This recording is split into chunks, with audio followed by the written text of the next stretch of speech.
नागपूरच्या खापरखेडा परिसरात हत्येचा प्रयत्न, गैरकायद्याची मंडळी आणि आर्म्स ऍक्ट अंतर्गत दाखल गुन्ह्यातील पाहिजे आरोपीला गुन्हे शाखेच्या युनिट क्रमांक 6 च्या पथकाने ताब्यात घेतला आहे। गुप्त माहितीच्या आधारे पोलिसांनी ही कारवाई केली असून चेतन सतीश पटमासे या 34 वर्षीय आरोपीचा या गुन्ह्यात सहभाग असल्याचं निष्पन्न झाल्याची माहिती पोलिसांनी दिली आहे। नागपूर शहरातील खापरखेडा पोलीस ठाण्याच्या हद्दीत 2 ऑगस्ट रोजी रात्री 9:15 ते 9:30च्या सुमारास वार्ड क्रमांक 2 मधील कालेश्वर यांच्या घराजवळ पवनीकर गल्ली परिसरात ही घटना घडली होती। या प्रकरणी खापरखेडा पोलीस ठाण्यात गुन्हा क्रमांक 488/2026 दाखल करण्यात आला आहे।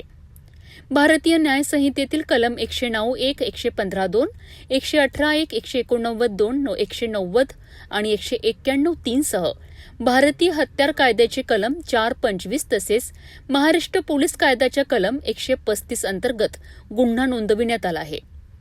या गुन्ह्यातील पाहिजे आरोपी चेतन सतीश पटमासे वय 34 वर्ष राहणार खापरखेडा यांचा नागपूर पोलीस शोध घेत आहेत।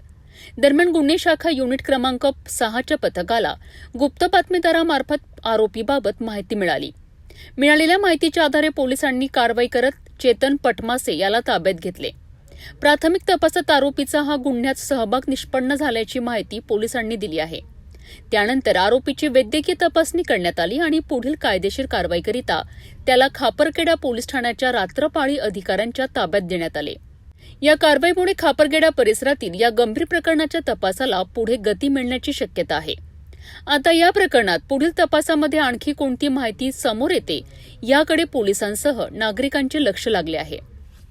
हत्येचा प्रयत्न, गैरकायद्याची मंडळी आणि आर्म्स ऍक्ट सारख्या गंभीर कलमांखाली दाखल गुन्ह्यातील पाहिजे आरोपीला अखेर गुन्हे शाखेच्या युनिट क्रमांक 6 ने ताब्यात घेतला आहे।